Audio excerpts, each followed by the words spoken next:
should be a male and a female up there. Witnesses believed the victim was with her boyfriend that same day, and they were heard arguing at the apartment the night before. Shauna was a breast cancer survivor who was continuing recovery from her April 2020 diagnosis, chemotherapy, and double mastectomy. So she made it through all of this only for a week to end up taking her out. Welcome to the first episode on this channel called Crime Don't Pay.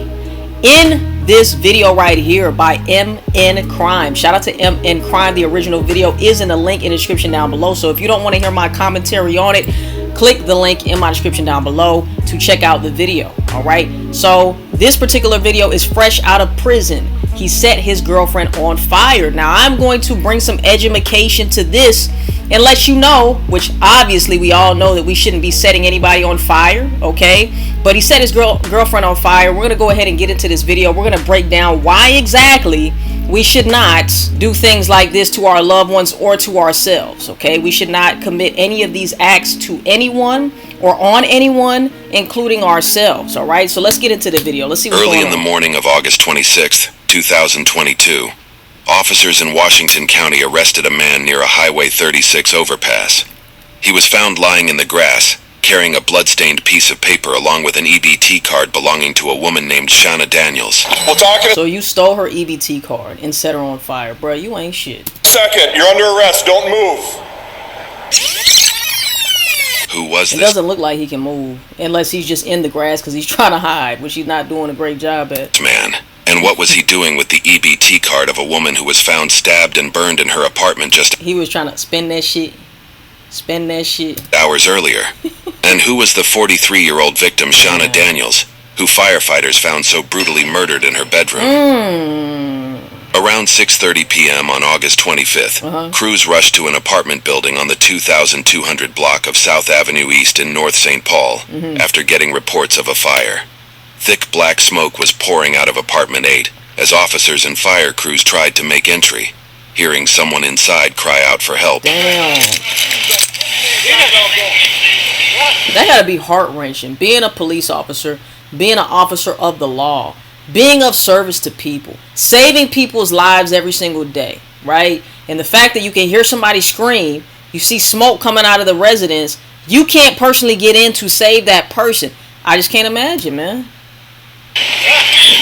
Can't imagine. Where's our guys at? Super tough. What do you guys want? Just get in there, man. Do your job, folks. Need people out in the bottom? Just take that. Okay. Damn. I say, They inject with it. They could hear someone screaming, but the flames and smoke were too intense and dangerous for officers to go any further. I mean, that's what the firefighters are there for, right? Yeah, this is the house. Get the firefighters in there, bro. Yeah. I don't hear anything. Oh, they're not there yet. Yelling. You couldn't get in? Oh, you can't see. You can't get up there. Damn. It's dead black. Oh, fuck no. They ain't going in there. Someone's in there, but yeah, it's thick black. Can't see. We got somebody hitting the window, 3rd floor.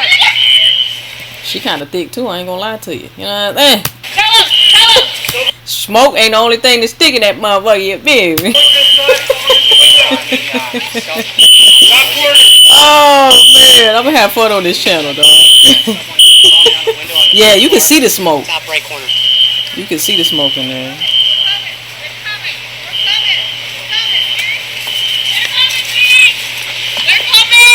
Got one up there? He's in the window. Anything. No, he's in the window right there. In that window. No, we know. They're going up and they're going to get him. But They couldn't get in because you can't see. He's in a panic mode. Oh my god. Damn. Those don't even look like windows you could make it out of. I'm pretty sure you could. A lady and a woman. Heads up, there's supposed to be 2 people that live there and a possible dog. But there might be 2 people. There's dogs and probably children. There's 2 dogs over up that top. There might be 2 in there. The rest of the building was evacuated, and by the time firefighters got the blaze under control, the woman inside apartment 8 had stopped responding. Damn. As officers eventually made entry, they found her half-burnt body in the bedroom. Initial investigation would reveal that this wasn't just a fire, but the cover-up for a brutal crime. Ooh. Multiple witnesses had seen an unidentified man in the victim's apartment window as the fire first started. So there's a male and a female. Should be, yeah. So how did he get out? We ain't see his ass jump out. There should be a male and a female up there. Witnesses believed the victim was with her boyfriend that same day, and they were heard arguing at the apartment the night before. Shauna was a breast cancer survivor who was continuing recovery from her April 2020 diagnosis, chemotherapy, and double mastectomy. So she made it through all of this shit only for a weak-ass nigga to end up taking her out. The boyfriend, Melvin Bilbrow Jr., then 41, had gone to Shauna Daniels' apartment 15 minutes before the officers arrived. At the time, Bilbrow was a 4-time convicted felon on supervised release after serving prison time for failing to register as a predatory offender. Wow. He was released from prison just 5 months before the fire. His past convictions in Minnesota included attempted second-degree murder of his then-girlfriend and for second-degree criminal sexual conduct involving her 12-year-old daughter in 2008, and for third-degree assault involving another girlfriend in 2019. Police obtained a search warrant for both Shauna and her boyfriend's apartment and found key evidence, a blood-stained pack of Newport cigarettes. Wow. Blood on walls. Scissors and a broken knife covered in blood. Meanwhile, in Bilbrow's apartment, more evidence was... So he basically tried to get rid of the evidence by burning her body after probably committing the crime that he already committed. Found. Wow.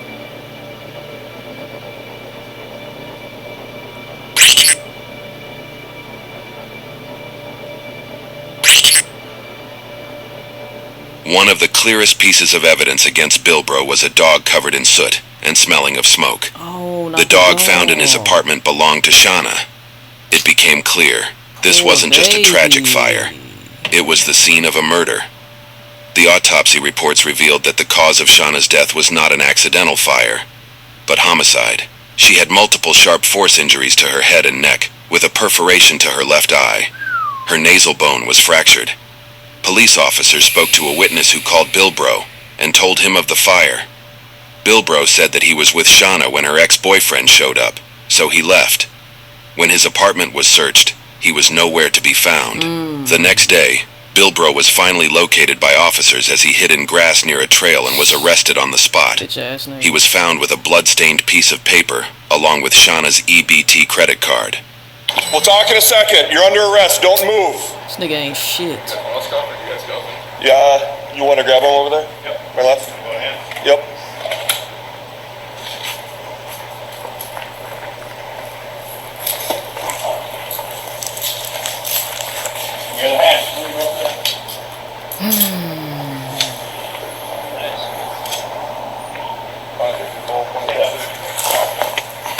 What's your name? Melvin? All right, Melvin. This yours? All right. The in-depth coverage you've seen so far has been made possible because of the support of our sponsors like Morgan & Morgan. We've brought you mind-boggling... Shout out to my nigga, getting them sponsors. I see you.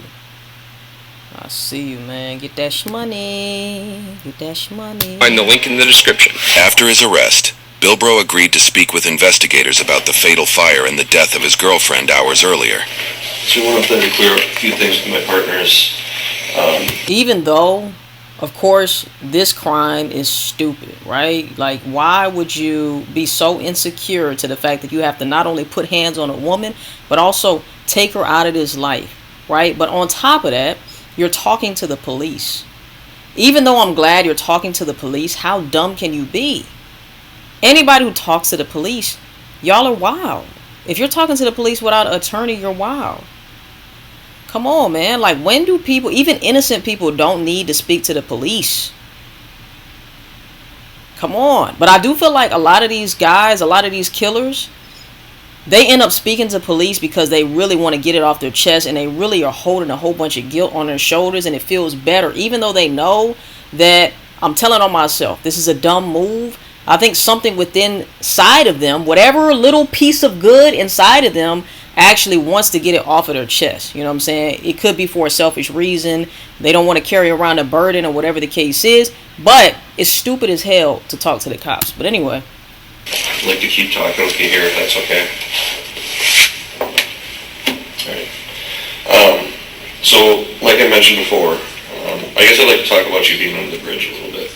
How'd you end up there?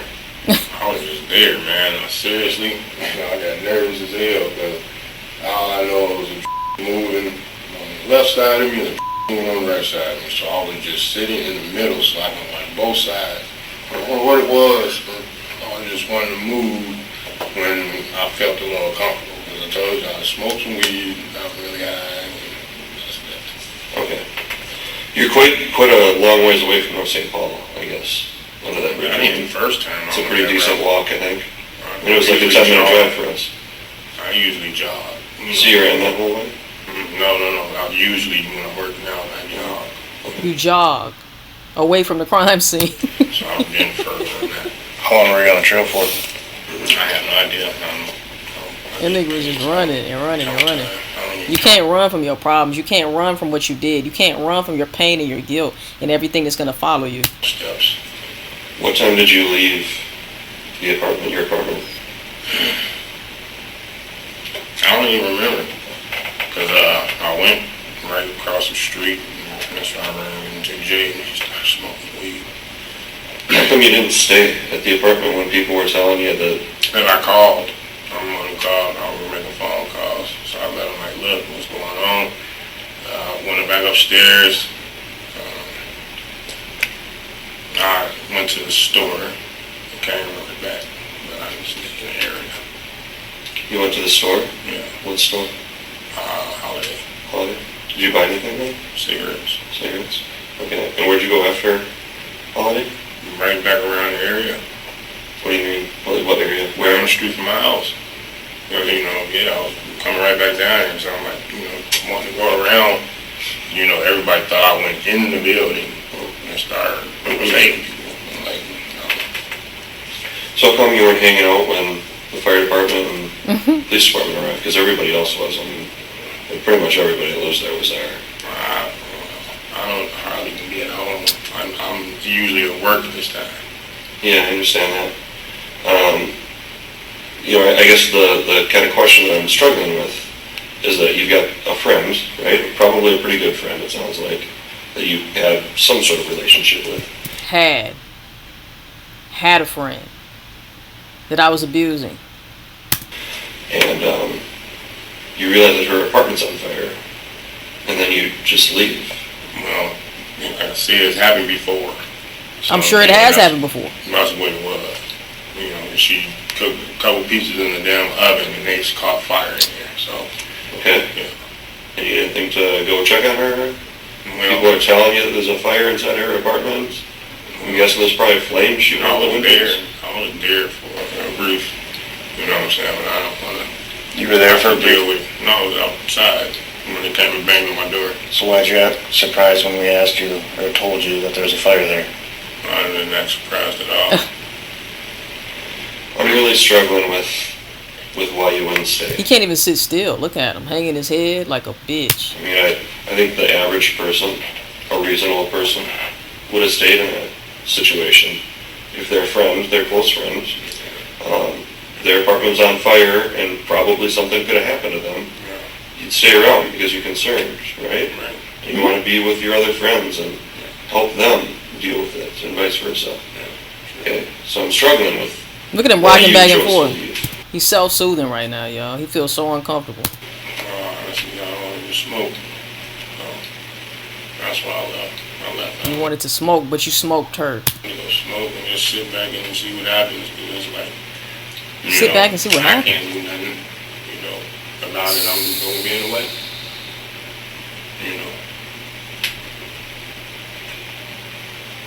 Okay. You know what? I would make a great interrogator. I'm telling you, man. I would fucking beast mode that shit. You know what I'm saying?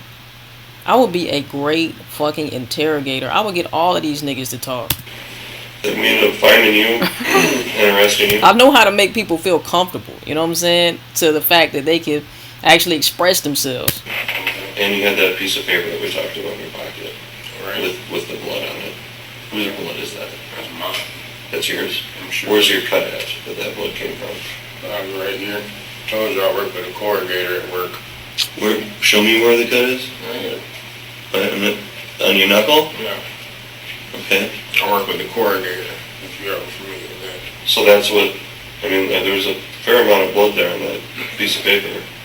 So when we test the DNA on it, it's going to be yours? Okay. Alright. So I want to go back and let's just forget about that. I know you said that nobody saw you in the window. I don't understand that. We want to forget about that, okay? That's really not super important here, to be honest with you. We've got this other evidence that we already discussed, okay? And this other evidence is blood evidence. And like we talked about already, blood is going to show belonging to a specific individual. And that's going to be her blood. The problem that we have is that you have her blood on clothing in your apartment with her dog that's going to have soot on it. And we're going to test that. And we've got this dead woman in her apartment. You see how that's a problem? Look at him breathing hard. Bilbro changed his story several times, first saying he was just friends with Shauna, then that they had a sexual relationship. He said he was at his apartment during the fire and walked away to smoke. He claimed he last saw Shauna on August 23rd, then said it was August 25th. While still maintaining his innocence, the investigators held several pieces of key evidence against Bilbro that would soon be submitted to the court. Melvin? All right, Melvin. This yours? All right. Shauna grew up in North Minneapolis and was remembered by friends and family members not only for her courageous battle with breast cancer, but for her outgoing, positive energy, her love of animals, and for her fearless spirit. Family wrote that quote, "Although her life was taken so abruptly, we are so grateful God blessed us with her beautiful presence." In January 2024, Bilbro waived his right to a jury trial and instead opted to have the judge be the sole decider of his guilt. Ramsey County Judge David Brown reviewed all the submitted evidence. Hopefully his life without parole. And arguments from both sides. He wrote in an 84-page filing that a pattern of continued domestic abuse was proven by prosecutors. He's just gonna get out. If he's paroled, he's just gonna get out and do the same fucking shit, bro. Come on. And they had proven beyond a reasonable doubt that Bilbro was the one who killed Shauna, set the fire at the apartment, and fled the scene. On February 2nd, 2024, Judge Brown found Bilbro guilty of first-degree murder, second-degree murder, and first-degree arson. He was sentenced to life in prison and remains in custody and hopefully it's without parole, without the possibility of parole. Let me know what y'all think in the comment section down below, man. This is crazy. I feel bad for her family. Condolences go out to her family. And like I said, to just know her story, how she was a breast cancer survivor. And she ended up getting taken out by a bitch-ass nigga, by this cancer right here. All right, he was a cancer. He was more dangerous than the cancer in her body, right? So obviously, we all know if we have any type of morality, if we have any type of spirit, soul, we know that we shouldn't be causing harm to anyone, not ourselves and not to anybody else, especially somebody that we say is near and dear to us, somebody that we love. All right? If you have issues, if you have traumas from childhood or whatever it is, don't take that out. Don't take that out on other people. Seek out counseling, therapy, a life coach, a mentor. Get your brain and your mind right before you go out here fucking up the world. Right? That's the moral of the story. Get help. Seek help. And I'm pretty sure that's going to be the moral of the story in a lot of these videos that I react to. And you want me to react to a specific video, the Diamond Life 888 on Instagram. You will see the link in my description down below. Also in the pinned comment, let me know what you want me to react to next. That's a great first episode, man. Crime don't pay. That's the moral of the story. Crime don't pay. I'll see you in the next one. Peace.